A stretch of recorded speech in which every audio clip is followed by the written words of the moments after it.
What's up, this is Ricardo, and in this video I'll show you how to remove the bottom base from a Dell Alienware 17 version R4.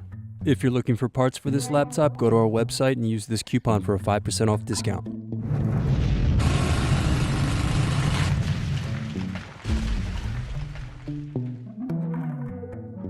First unscrew, then remove bottom cover.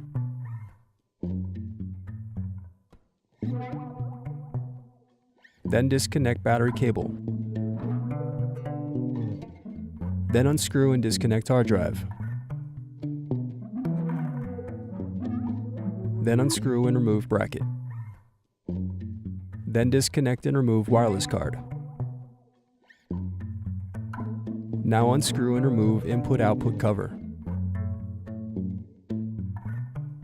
Then unscrew and disconnect bottom base.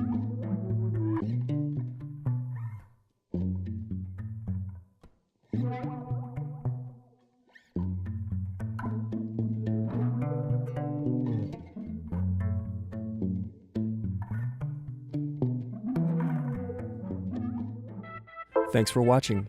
Don't forget to like and subscribe if you enjoyed this video. And if you need more, check out this playlist to watch other tutorials for your laptop. You can also click here to find parts for your laptop at partspeople.com.